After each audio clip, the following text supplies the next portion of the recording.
Hola amigos, ¿qué tal? Bienvenidos a esta edición de día viernes del Portal del Villegas, que vamos a iniciar revisando, examinando un tema que ya lo hemos tocado, pero hay un hecho nuevo. La comisión de revisora, en el Congreso, que revisa el fundamento o no, lo que recomienda hacer con por ejemplo, una acusación constitucional, respecto a la que se ha intentado y se intenta todavía contra el exministro Mañalich. La comisión revisora recomendó rechazar. La recomendó en el sentido de que las 5 personas que votaban, 2 estuvieron a favor de la acusación, la consideraron plausible, 2 no, y un quinto, el señor Lorenzini, se abstuvo. Cuando se producen esos empates, esto equivale a rechazo. Así que no es que el organismo como tal, con una mayoría, haya dicho no recomendamos, pero da lo mismo, el efecto es el mismo. Se entiende que la sala tiene que revisar esta recomendación y la puede rechazar, puede seguir adelante.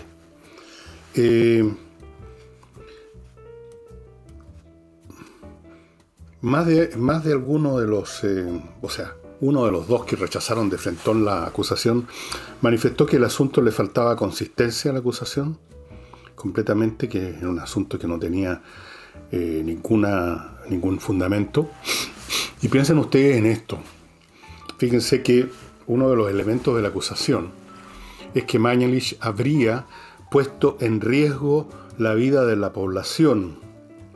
Acusación que es una enormidad, es no solo una falsedad y un absurdo, sino que es francamente de una desmesurada malicia y falta de entendimiento, porque ¿qué es lo que es poner en riesgo? Examinemos eso, por favor.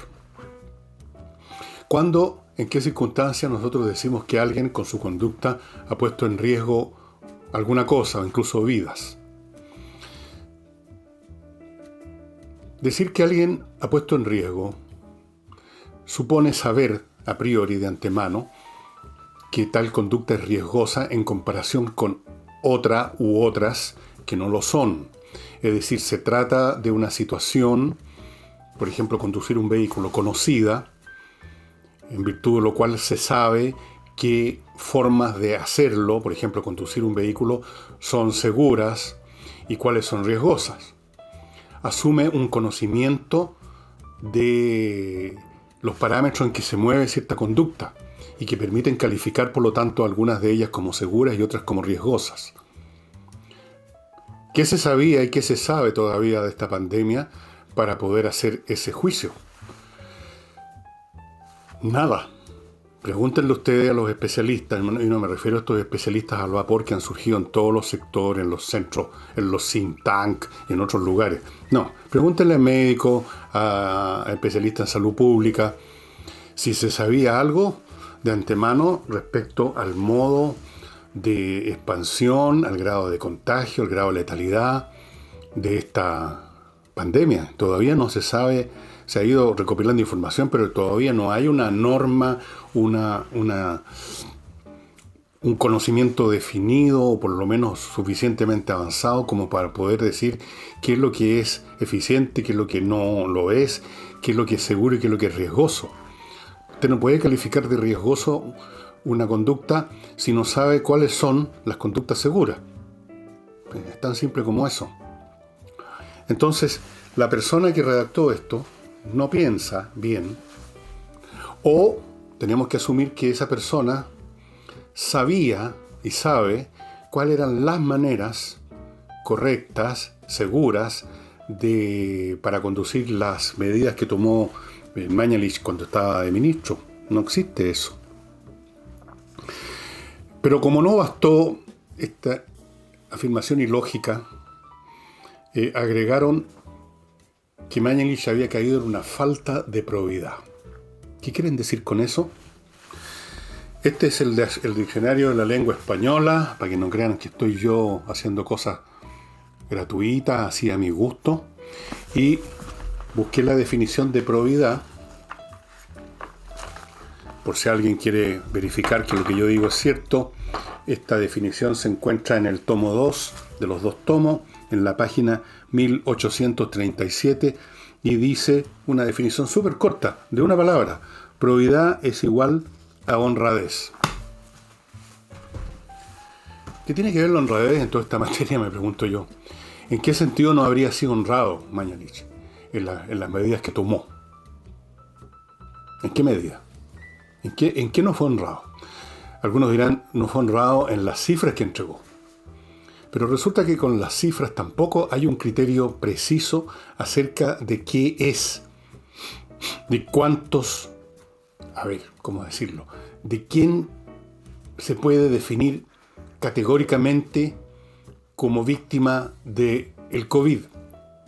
Y esta es una discusión que yo recuerdo haberla leído hace ya un mes o dos, quizás hasta un poco más, en el sentido de que había una duda porque hay personas que estaban con otras enfermedades y pudieron perfectamente haberse complicado y haber muerto de esas enfermedades, pero tenían el COVID.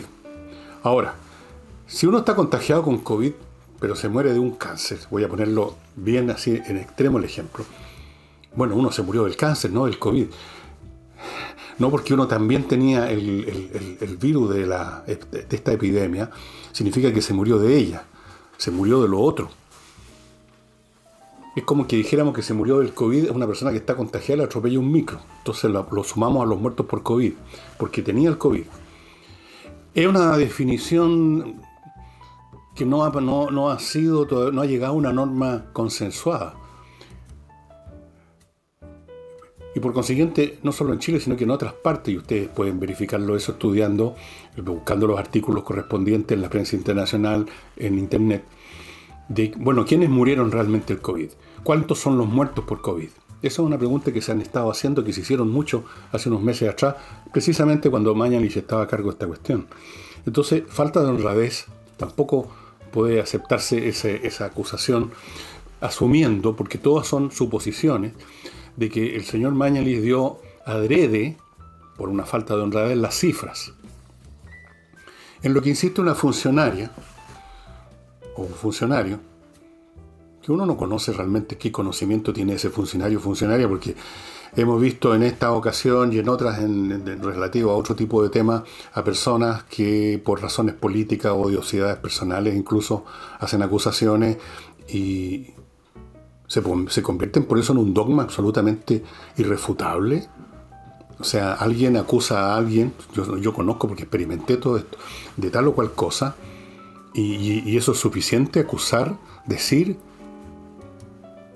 Bueno, entonces, no por nada esta comisión revisora, a pesar de que ya incluso los miembros que podríamos llamar de gobiernistas, de derecha, ya no se puede confiar que ellos van a votar de una manera siempre automáticamente favoreciendo a la gente suya, porque hemos visto que en distintas votaciones gente de derecha, por el mecanismo del temor que lo he explicado tantas veces que se ha instalado en Chile, votan lo que le parece bien a la oposición y cosas todavía más decisivas e importantes para la suerte del país que una acusación contra una persona. Por algo se abstuvo Lorenzini, por algo hubo 2 negativas. Y las personas que siguen insistiendo en la comisión de que esta acusación tiene fundamento, bueno, lean ustedes las razones que dan y se dan vuelta en lo mismo. No dan una prueba de que hubo falta de probidad, sino que simplemente asumen como probado eso. Eso es lo que se llama petición de principio en lógica.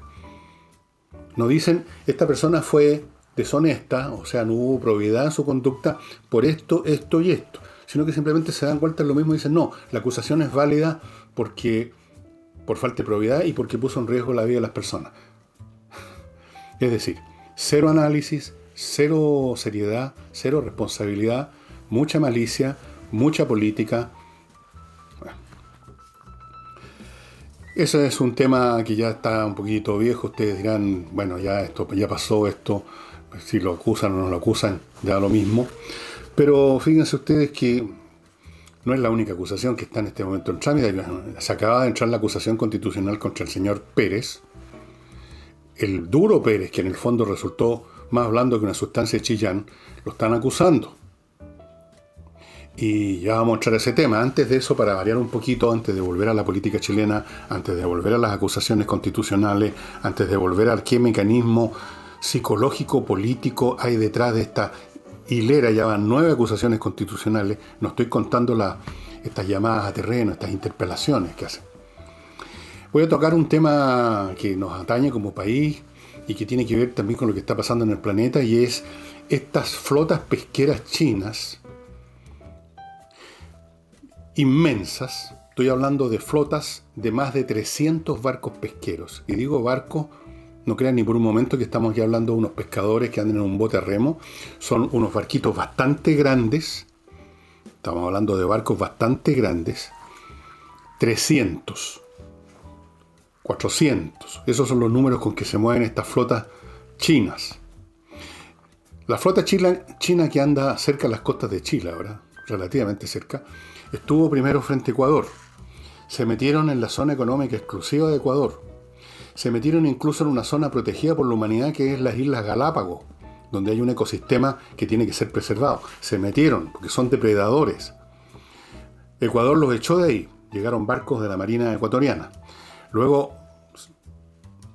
navegaron hacia el sur y también se acercaron a las costas de Perú, a la zona económica exclusiva de Perú. La Marina peruana los sacó de ahí. Y en este momento están navegando frente a nuestra zona económica exclusiva. La Armada ha dicho que está en estado de vigilancia, que están rastreando, monitoreando, que están con todos sus medios disponibles. Y antes de decirles qué significan estas flotas y qué ha pasado con estas flotas en otras partes del mundo en estos días, estas flotas francamente de una manera que depredan de una manera impresionante, no solo por el número de embarcaciones, sino por las técnicas de pesca o artes de pesca, como dicen, que utilizan redes inmensas remolcadas por muchos barquitos de estos y que arrasan con todo lo que hay en el mar. En esto, en la pesca, los chinos, como en tantas otras actividades, son depredadores. Y no estoy aquí exagerando, ni estoy hablando simplemente por un tema, digamos, de agenda política. Ya le voy a dar algún ejemplo de lo que está pasando con estas flotas con los pescadores chinos en otras partes del mundo. Antes de eso, permítanme entrar a mi primer bloque comercial y contarles que ustedes, si tienen millas acumuladas por viajes aéreos, más vale que los convierta en dinero antes que la empresa los ponga en cero, como ocurre cada cierto tiempo y uno ni se entera, uno no está pendiente de esas cosas. Convierta las millas que tenga todavía en plata entrando a kmmillas.cl. Le van a comprar su millaje. Sáquele partido antes que sea tarde, amigo. kmmillas.cl. Vuelvo a recomendarles este libro de Ulises Caravantes, Desde los valles transversales a los canales australes. Ya les he contado de qué trata. Revoluciones políticas en el norte de Chile a mediados del siglo XIX. La cantidad de revoltijos políticos que hubo en Chile, no solo en el norte, sino que en el sur, en el centro, cuartelazo, intentona, golpes de Estado o intentos de golpe de Estado, revoluciones, y con todas ellas con muertos y con brutalidad y con salvajada. Fue la vida política de nuestro país a partir de Prieto, más o menos el gobierno de Prieto, después de que se fue O'Higgins, pero también ya en la época de O'Higgins fue muy sangrienta y muy violenta. Este libro es muy interesante porque estas revoluciones de mediados del siglo XIX en el norte de Chile están contadas, están narradas sobre la base de material directo de familiares de esa época, de Caravantes, bueno, abuelos, bisabuelos de él que vivían en esa parte de Chile en esa época. Muy interesante el libro. Y para aprender inglés de una vez por todas, les recomiendo que entren al sitio entrenainglés.cl y contraten un curso online. Cursos online. No solo es la forma como se están haciendo muchas cosas ahora por la pandemia, sino que incluso aunque no hubiera pandemia, yo recomendaría hacer cursos online porque son mucho más efectivos. Es mucho más cómodo estar en casa, solo frente a una pantalla, mucho más concentrado, mucho mejor que tener que ir a una academia donde dejo el auto, irme en taxi, irme en micro, irme en metro, la sala hay otras 20 o 30 personas y después hay que regresar. Esto es más cómodo y más potente. Entrenainglés.cl, cursos online muy potentes. Los profesores saben inglés y saben enseñar inglés. Cualquier duda que usted no pueda encontrar la respuesta en la página de ellos, entreninglés.cl, mande la pregunta en un mail a coordinación@entreninglés.cl. Bueno, estos señores chinos, estos pescadores, estos pesqueros chinos, son muy agresivos. No solamente entran sin importarles nada no digamos solo la zona económica exclusiva, sino que a la zona ya territorial del mar de un país. En muchas ocasiones apagan la señal de radio que tiene que estar todo barco pesquero transmitiendo para que sea ubicado y dónde está. Y se meten a pescar y a arrasar con todo. En esta última semana solamente, los argentinos que no se andan con cuentos como nosotros, que son bastante más decididos que nosotros, digamos las cosas por su nombre, tuvieron que dispararle a un barco chino de pesca. Hasta que y le hicieron muchos disparos hasta que finalmente el barco pesquero chino se mandó cambiar, salió de las áreas de las aguas territoriales argentinas. Ayer o anteayer para ustedes, un pesquero chino que estaba en la misma, en zonas territoriales rusas, y los rusos sí que no se andan con payasadas, los rusos les dispararon y mataron a varios, 8 pescadores chinos desaparecieron del cuento. Estarán pescando ahora con Poseidón en el fondo del mar.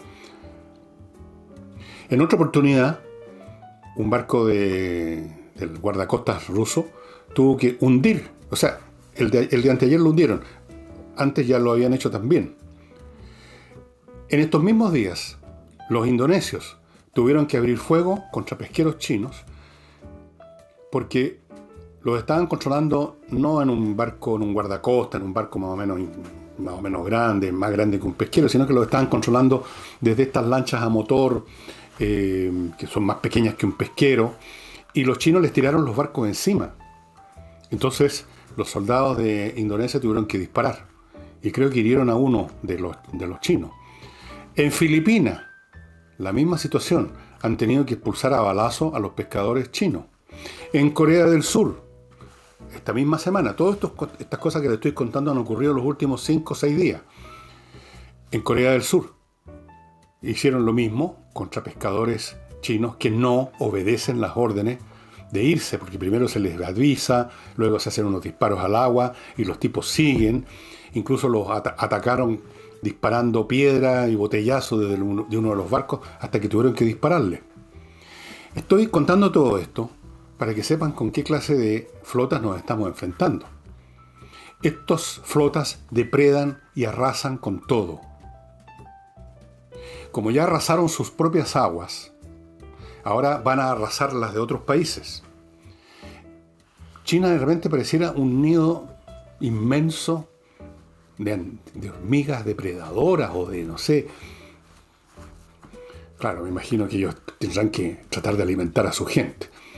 Pero como sus prácticas ambientales son destructivas en un grado inimaginable, ahí los tenemos, flotas de 300, 400 barcos arrasando con todo lo que se les pone por delante.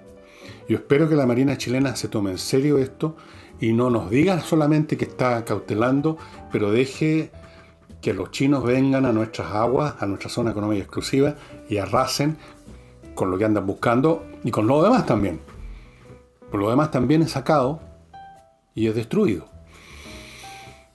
Yo espero que nuestra Marina, que está bien equipada, que tiene bastantes barcos, que tiene bastantes aviones de vigilancia, que tenemos satélites, que haga la pega. No, los chinos empiezan primero de a poquito. Ellos tienen la teoría del corte del salame. En esto y en muchas materias. Primero entran un poquito en la zona económica exclusiva. Si no se reacciona, entran de frentón y ya no son 300 barcos, sino que son 1000. Y así van procediendo de a poco hasta que instalan, por así decirlo, un precedente basado en el número. Siempre basado en el número. Después de todo, un país de 1.400 millones de habitantes, y todo lo hacen así, basado en el número, en la masa, en ir generando una situación, un fait accompli, un hecho consumado. Yo espero que no pase esto y que nuestros pesqueros, nuestras empresas de pesca, se encuentren después con que no hay nada que pescar porque los chinos se llevaron todo. Ojo, Ojo con ellos. En todo orden de cosas. Son jodidos. Esta gente... Y se han puesto últimamente peores. Bueno, ya les he contado muchas veces las situaciones que se están dando en el mar de la China. Cómo de la noche a la mañana instalaron islas artificiales y dijeron que eran dueños del 95% del mar de la China. Esas islas artificiales además están repletas de armamento, pistas de aterrizaje, puertos para sus barcos de guerra, antenas de radar. O sea, se han ido apoderando, se han ido metiendo en las aguas territoriales, incluso ya cerca, encima en la costa de los países ribereños, en Filipinas, por ejemplo, donde se han encontrado a menudo con la actitud vacilante, blanda, por no decir cobarde, de Duterte, que de repente va a besarle las manos a Xi Jinping, después se pone un poquito más duro y luego vuelve a vacilar y está muerto de susto. Se le han estado metiendo poco menos que están llegando a las playas de Filipinas los barcos chinos. Bueno, lo que haga Duterte es cosa de ellos. Si quieren dejarse bajar los pantalones es cosa de ellos, no nosotros. Espero que no. Espero que nuestros marinos cumplan con su labor y que si se llegan a meter sean apresados y si es necesario que hagan lo que hicieron nuestros amigos de al lado, los argentinos. Esta gente no conoce otros métodos. Y bueno, se me había... Incluso tengo más ejemplos, si se me olvidaron varios. Han habido casos con Japón también. Entonces, si ustedes entran a algunos sitios de la internet que se siguen las noticias de esa zona del mundo, se van a encontrar las dificultades que tienen los japoneses para estar todo el tiempo echando a estos barcos, docenas, a veces son 10, son 100, son 500, que se meten en aguas territoriales que no pertenecen a China a depredar. Y siguen haciéndolo, imponiendo el número, calculando de que el otro país se va a finalmente dejar violar por el número. Bueno, lo que pasa en Japón, lo que pasa en Filipinas, repito, es cosa de ellos. Nosotros no podemos dejarnos violar por los chinos. Por favor.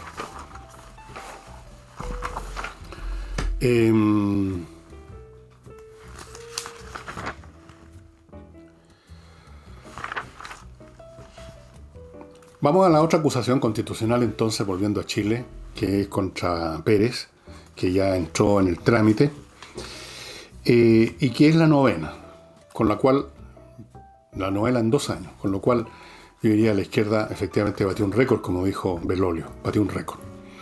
Y esta vez fue un poco más enérgico que en otras oportunidades el gobierno. Y Belolio dijo que en la izquierda, cada vez que algo les falla, cada vez que les falla una alianza electoral, como les falló hace unos días atrás, cada vez que entran en problemas entre sí, como les pasa a cada momento, y pasan unos almuerzos para reunirse y hablan de lo importante de la unidad, y en el próximo capítulo vuelve a suceder lo mismo. Cada vez que tienen estos tropiezos internos, cada vez que se manifiesta que no tienen nada que decir y proponer, recurren, dijo Belolio, a una acusación constitucional o a una interpelación. Parece, dijo, que el único modo de unirse que tienen es alrededor de las acusaciones constitucionales o cosas por el estilo. Y yo quiero entrar un poquito en esto, que de seguro lo he hecho en otros programas, pero perdónenme, la realidad no me ofrece todos los días cosas nuevas, todos los días algo nuevo. Esto es viejo, lo voy a reiterar probablemente. Efectivamente, la izquierda chilena, por no decir la izquierda de todo el mundo, cosa que también ocurre, no tiene nada que ofrecer, pues eso es. Fíjense ustedes que en todo este periodo político que hemos estado viviendo, desde que empezó el gobierno de Piñera, no estoy ni siquiera hablando desde octubre del año pasado, desde que empezó el gobierno de Piñera, ¿recuerdan ustedes, por ventura, alguna oportunidad en que los ciudadanos de Chile hayan podido oír o leer una pieza retórica, relativamente sustantiva, acerca de qué propone la izquierda en materia de organización económica? ¿Tienen ustedes alguna claridad respecto a cuál es la concepción de la izquierda? Bueno, primera respuesta, no puede haber una concepción de la izquierda porque no existe la izquierda. Salvo, como lo dijo Belolio, como un grupo de individuos que solamente existen como unidad, como un sujeto político coherente, cuando presentan acusaciones, con lo cual uno no gobierna un país, uno no determina políticas económicas, de relaciones internacionales, educacionales o de salud, haciendo acusaciones. Entonces no hay una ala izquierda que pudiera ser una proposición. Pero entonces, hagámosle más fácil la pega. ¿Qué ha propuesto específicamente el Partido Comunista? Olvidémonos del resto. ¿Cuáles son los planes del Partido Comunista en materia económica? ¿Cuáles son las empresas que ellos consideran que debieran nacionalizarse? O consideradas del área estratégica y luego nacionalizarse. O intervenidas mayoritariamente o en un grado importante por funcionarios del Estado, al estilo chino. ¿Cuál debía ser el régimen que rigiera en la agricultura? ¿Qué piensan ellos de las relaciones comerciales internacionales? ¿Cuáles son sus conceptos del Partido Comunista, aunque uno los puede sospechar, relativos a las relaciones de Chile con países como Irán, como Corea del Norte o como Venezuela? Todos amigos del Partido Comunista, por supuesto. Pero ahí uno tiene que hacer la adivinanza o la deducción. Tampoco lo han dicho formalmente. En otras palabras, ¿cuál es el programa político para el país del Partido Comunista? Lo han leído en alguna parte y estoy hablando de un programa concreto y no afirmaciones generales que las usan para un barrido y un fregado acerca de la justicia social o terminar con los abusos y frases como esa que no significan nada en términos programáticos. Son simplemente expectoraciones políticas. Ok, no sabemos nada, ¿no es cierto? ¿Qué pasa con el Partido Socialista ahora? ¿Cuáles son, en todos esos rubros, las ideas del Partido Socialista? ¿Quién ha leído algún documento serio, largo, sustantivo, grueso, detallado acerca de qué piensa el Partido Socialista acerca de la organización económica, de las relaciones internacionales y todos esos rubros? ¿Han visto alguno de esos? Yo no he visto ninguno. ¿Qué piensa la democracia cristiana? ¿Qué piensa el Partido Radical? ¿O el PPD? No voy a preguntar del Frente Amplio porque ni siquiera es un Frente Amplio, es un frente de 16 sectas distintas. Pero supongamos que tuviesen en esto una unidad de alguna clase. Bueno, no se nota en un programa tampoco. Porque, repetimos, las unidades se producen cuando se trata de hacer acusaciones constitucionales o cuando se trata de cacarear frases vagas y generales sobre la justicia social, sobre la equidad. Usted no gobierna simplemente diciendo que le gusta la justicia. ¿Qué es eso? Aparte que habría que discutir qué es lo que es justo e injusto realmente. No es la igualdad como ellos la ven. La justicia no tiene nada que ver con la igualdad. Todo lo contrario. Todo lo contrario. Si la justicia fuera igual a la igualdad, entonces no hay justicia. Si todos reciben lo mismo, si reciben el mismo premio, el mismo castigo, significa entonces que no se está evaluando lo que contribuye cada cual. Y cuando se evalúa hay diferencia, y por lo tanto la justicia no puede ser, cuando es celebrada en serio, igualitaria. Pero da lo mismo, dejemos eso por un momento al lado. No se gobierna simplemente hablando en general de las injusticias sociales, o de las demandas sociales, o de las explosiones sociales, o de la equidad, o de los pueblos originarios, o de una narrativa relacionada con lo que hicieron los españoles hace 500 años. ¿Cómo se traduce eso, por ejemplo, en políticas fiscales? ¿Cuáles serían las políticas fiscales que nacen de la idea de la justicia social? Simplemente gastar más plata sacándola de algún otro lado, pero ¿de dónde entonces la sacarían? También tendríamos que por lo menos saber a dónde piensan meter la mano para sacar y tirar para este otro. Esos ejercicios concretos, programáticos, acerca de cómo debiera constituirse el país en términos de su funcionamiento diario, no emerge de la izquierda. No. Emerge solamente las acusaciones y estas generalizaciones que las van a tratar de imponer, quizás con más precisión, porque han estado trabajando en eso hace rato, en lo que ellos esperan que sea una nueva constitución si gana la prueba. Entonces, como tienen que existir de alguna manera, como tienen que darle una prueba de existencia a sus propias militancias y a la ciudadanía en general, tienen que hacer algo para que se nota que están. Para que uno no diga, bueno, ¿y qué pasó con esta gente? ¿Dónde están tan sentados en la sala? ¿Están en una comisión? ¿Dónde están? ¿Dónde están? Bueno, tienen que estar diciendo cosas para aparecer en los medios, donde los reciben gratamente sus compañeros, sus amigotes, sus socios del mundo de las comunicaciones. Me han contado de un programa que yo conocí algo de políticos donde llegan a pampearse la gente de izquierda. Llegan a contar chistes, felices, no les preguntan nada serio. Le celebran todo, le hacen cariñito. Entonces de esa forma dan pruebas de existencia. Una existencia fantasmagórica, por supuesto. Una existencia así como el ectoplasma de los espectros, una cosa que no tiene consistencia y que solo puede manifestarse con consecuencias en el mundo real con las acusaciones. ¿No es cierto? A Chadwick lo acusaron, ganaron la acusación y Chadwick, la consecuencia real es que no va a poder asumir puestos públicos por mucho tiempo. Lo lograron. ¿Qué significa eso para el desarrollo de la marcha del país? Nada. ¿Qué significa eso para la economía, para la educación, para la salud, para la formación de las nuevas generaciones que están cada vez más despelotadas, cada vez más flojas y todo lo consideran una carga académica? Nada. ¿En qué atañe las acusaciones y los resultados para Chadwick y quizás para el día de mañana para Mañalich en términos de eso que hablan de repente de la innovación, y la ciencia y la innovación tecnológica, de la cual entienden muy poco porque en general no saben las tablas de multiplicar siquiera? Entonces no es verdad lo que dijo Belolio.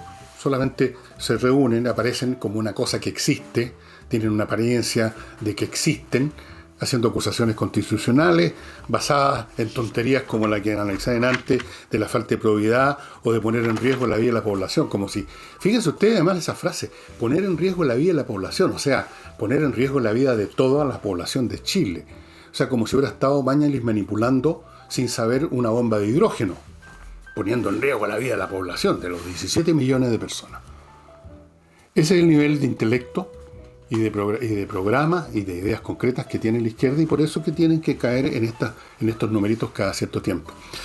Antes de entrar a otro tema que tiene que ver con el señor Gutiérrez, el amoroso Gutiérrez, permítanme pasar a mi penúltimo, supongo, bloque.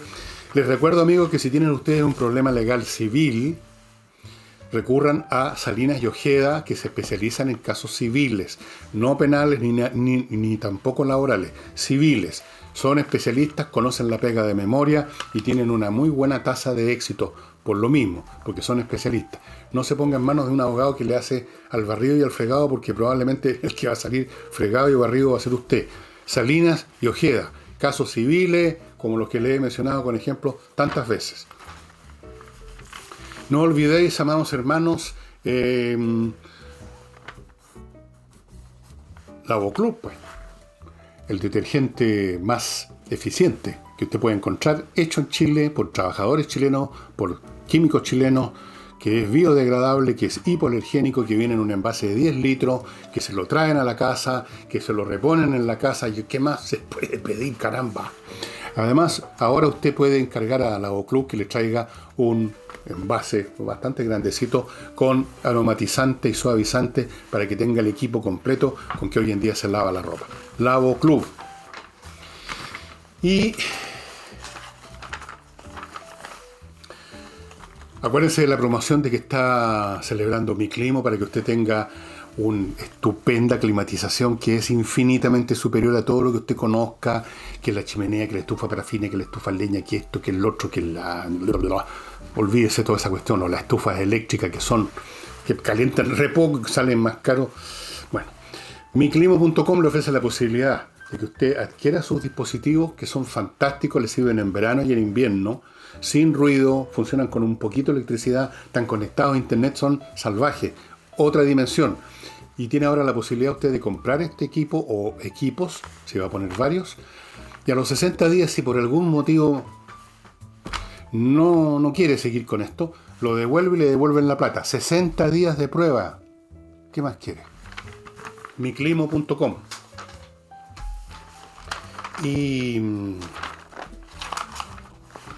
la última de este bloque, otro de estos servicios que están ahora en internet y que seguramente van a seguir funcionando así, con o sin pandemia, porque todos nos hemos descubierto que muchísimas cosas se pueden hacer por internet mucho más eficazmente. Por ejemplo, los de las diligencias notariales.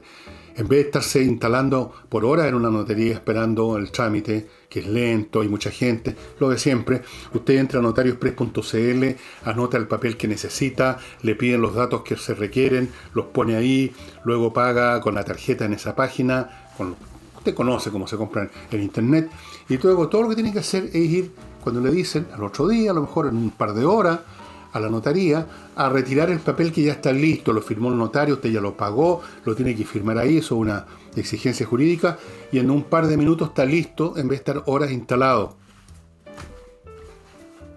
No puedo imaginar algo más eficiente que eso. Fuera de eso, si usted quiere transferir un vehículo, hay un método que tienen aquí en notariospress.cl para que usted no tenga que ir al registro civil. Lo que está quedándome de materiales periodísticos, si podemos llamarlo así, hoy día es la formalización que a Gutiérrez, una formalización llevada a cabo por la Fiscalía Regional de Tarapacá, formalizando al señor Gutiérrez, pues al que nos trata de fascistas pobres, al tipo este que tiene una barba y un bigote cerrado y está siempre como enojado, un tipo muy desagradable, muy antipático, muy irascible, muy rabioso, un tipo con el cual uno podría convivir ni 2 minutos sin que la cosa termine a los botellazos, me imagino yo. Pero uno podría por último aceptar, hay gente así, a lo mejor uno tampoco es mucho mejor que eso, pero resulta que amenazó a estos funcionarios de la Armada, según dice la Fiscalía, cuando lo interceptaron, ustedes recuerdan el caso, y él dijo, ustedes no me controlan a mí, yo los controlo a ustedes y todo lo demás. Eso se consideró una amenaza al personal de la Armada. Ahora, personalmente, estimado amigo, aunque como ustedes se habrán dado cuenta, no soy amigo íntimo del señor Gutiérrez. Y creo que los señores Gutiérrez de este mundo son personajes muy tóxicos y desagradables. Y peor que eso, políticamente son dañinos para el país. Pero no por eso dejo de darme cuenta que su prepotencia, su arrogancia, no sé si da para ser etiquetada como amenaza. Yo entiendo que una amenaza es algo un poco más serio. Una amenaza habría sido decir, los voy a reventar a ustedes, pobres y tristes marineros, porque yo soy diputado y por lo tanto tengo este poder, y por último voy a pegarle un telefonazo a no sé a quién, y ustedes van a perder la pega, los van a sumar. Eso es una amenaza. O que les hubiera dicho, a ver, les voy a dar un puñete. Eso es una amenaza. Botarse a chorito las pampas no es una amenaza, es ser huevón nomás. Ahora, si el fiscal regional de Tarapacá quiere formalizar por huevón a Gutiérrez, yo no tengo problema, pero ahí, en este caso concreto, por amenaza personal de la Armada, o sea, yo creo que el personal de la Armada, dicho de paso, habría que alguien, ese personal que estaba ahí ese día, ese personal debiera ser, no sé, por lo mejor ocurrió, ¿no? Debiera ser pasado por alguna instancia disciplinaria en la Armada, porque no puede ser que gente que está ahí cumpliendo una labor por la cual nadie tiene más autoridad que ellos, porque están cumpliendo específicamente esa labor, una labor crítica en tiempos de una epidemia, que se hayan entregado tan fácilmente, que hayan cedido tan fácilmente las amenazas de Gutiérrez, me pareció cuando primero ocurrió esto, y me sigue pareciendo una muestra de debilidad que uno no esperaría en infantes de marina, o en marinos. Yo no lo esperaría. Yo no sé, espero que esto no sea un caso general de que todos los infantes de marina, todos los marinos son así de obsecuentes. No. Me parece más grave la pasividad de este pelotón, de esta patrulla, o esta gente que estaba ahí. Me parece eso más grave que la prepotencia de Gutiérrez, que no es la primera vez que parlamentarios hacen un número similar, si lo hemos visto. O sea, ni siquiera es original en esto Gutiérrez. Yo creo que supongo que le habrán dicho algo en el Partido Comunista, que no haga esas cosas, que desprestigia todo el partido. A lo mejor le han dicho, a lo mejor no, lo pasaron a, como llaman, control y cuadro, no sé. Y no sé cómo funcionaba el Partido Comunista. Antes funcionaba así, ahora no tengo idea. Pero no sé si corresponde formalizarlo por amenaza personal de la Armada. No, yo creo que que no. Hay que ser en esto imparcial o justo. O sea, no porque a uno no le guste un político significa entonces que uno va a aplaudir cualquier cosa mala que le pase. No. Ese tipo de conducta, o sea, en el sentido de que las normas se interpretan y se aplican según los gustos de uno, eso es el paso que conduce al desmoronamiento de una sociedad. Tiene que valer la ley por sobre las preferencias personales. Si le cae a uno pesado, simpático a alguien, tiene que verse que se aplique la ley y que se usen los recursos jurídicos, etcétera, etcétera, las acusaciones, las formalizaciones, de acuerdo al mérito de la situación y no simplemente o porque no les gusta Gutiérrez tampoco, o porque quieren hacerse los que son independientes de la oleada progresista, o por cualquier motivo. Porque yo jurídicamente no veo amenaza ninguna en lo que dijo, los voy a controlar a ustedes. Bueno, es pesadez. Es un clásico de Gutiérrez, pero no es una amenaza, creo yo. Ustedes dirán, ahora me van a retar ustedes porque van a decir algunos que soy camarada de Gutiérrez. Capaz, bueno. Y entro a mi último bloque comercial antes de pasar a mostrarles un libro súper interesante que tengo.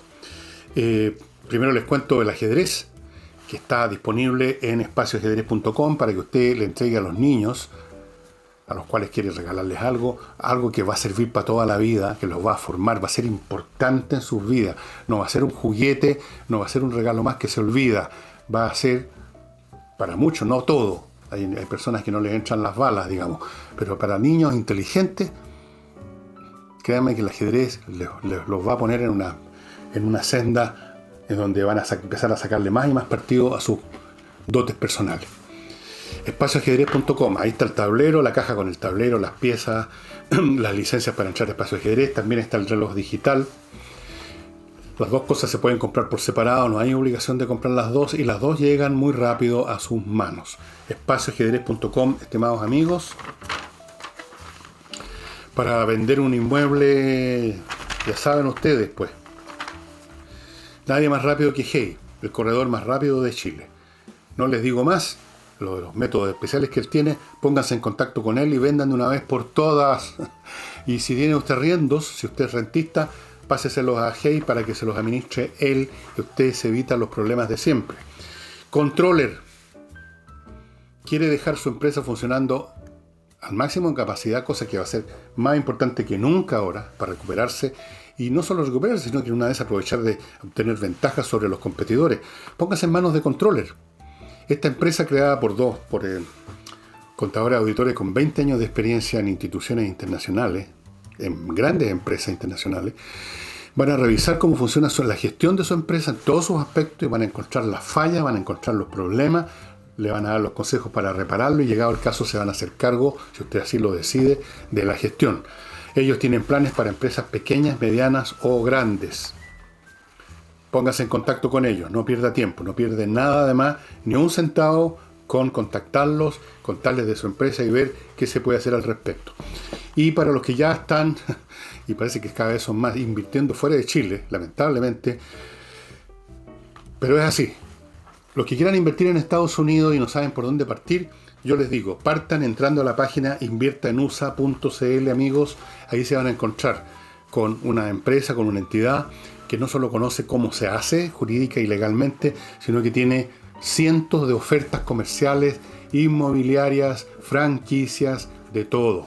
Y le puede conseguir incluso cuenta corriente en dólares en un banco norteamericano. Y si usted se quiere además ir a revisar sus inversiones allá, le van a conseguir una visa de residencia en su capacidad como inversionista.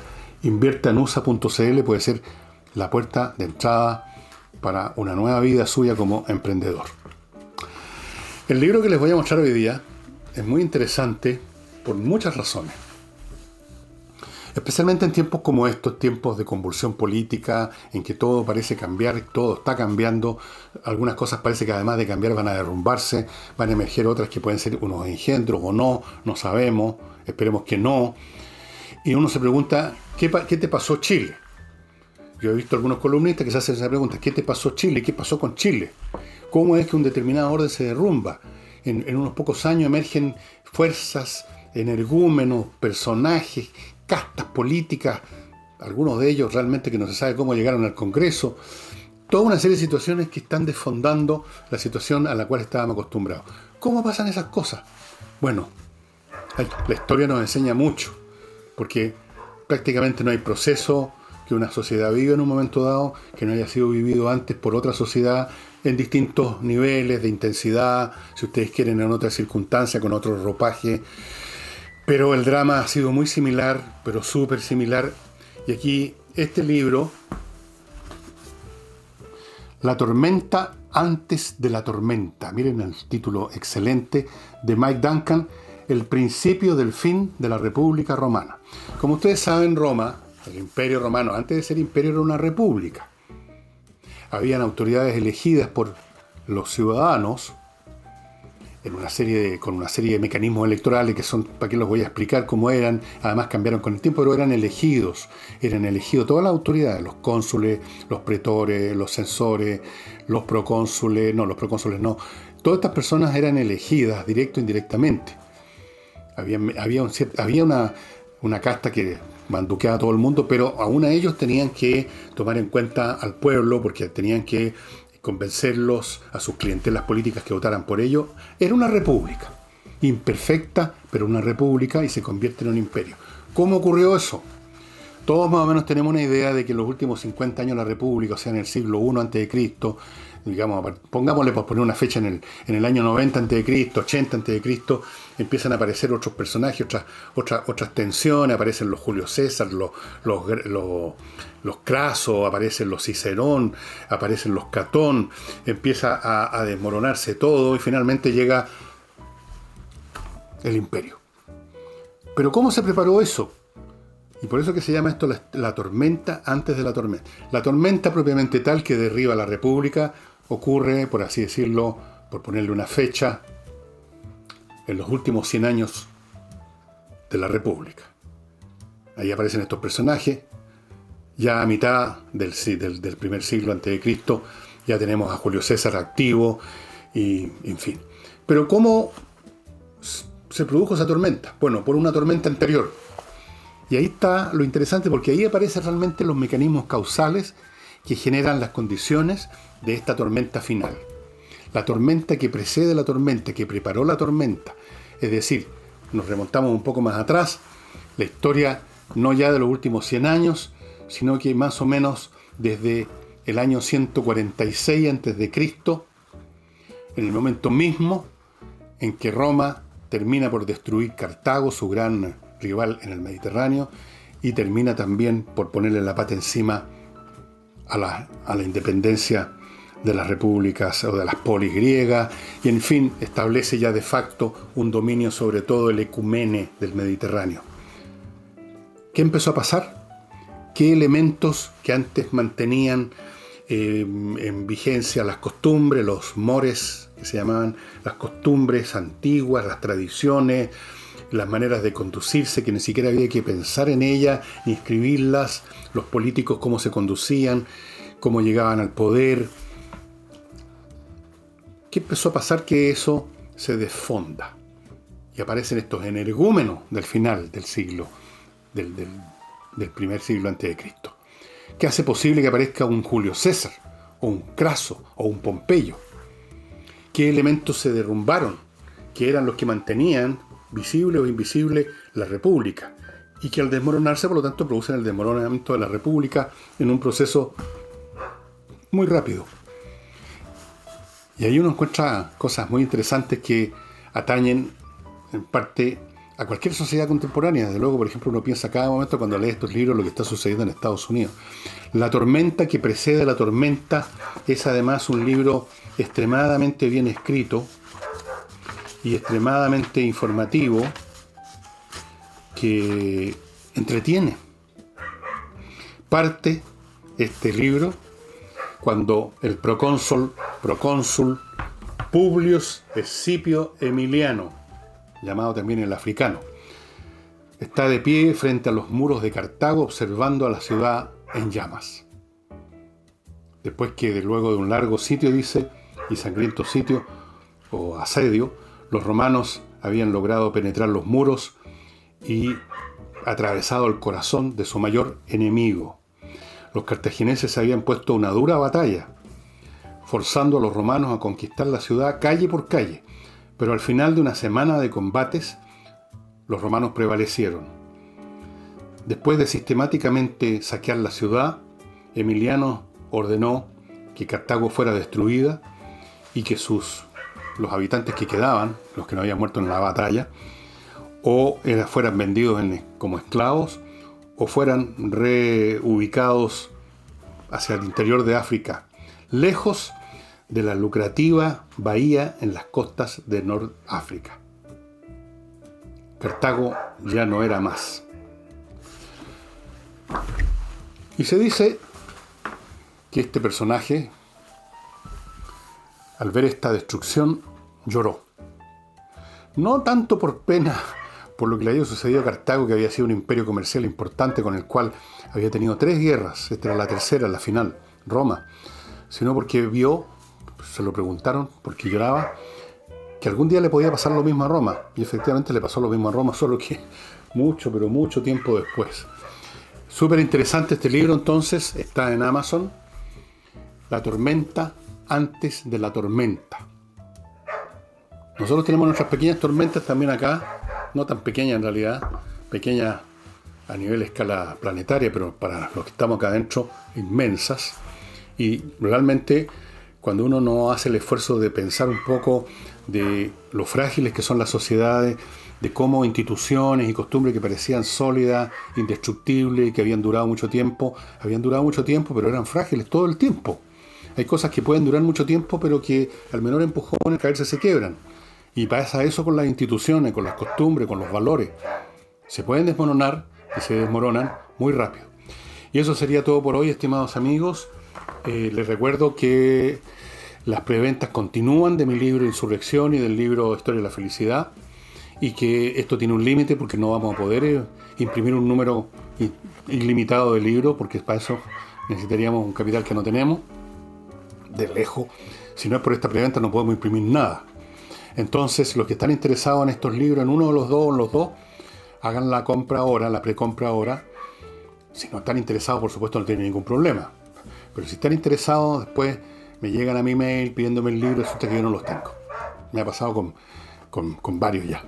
Y eso sería todo, estimados amigos. Nos vemos mañana sábado con algún tema. Quizás voy a entrar un poco más a este libro para contarles detalles de cómo fue que se fue derrumbando esa república que había durado, como 600 años. Cuando pasan todas estas cosas, Roma ya tenía más de 600 años de existencia. Vean ustedes. Pero en esos 600 años, siempre con fragilidad. No hay nada más frágil que el orden social, nada más fácil de romper. Nos vemos mañana.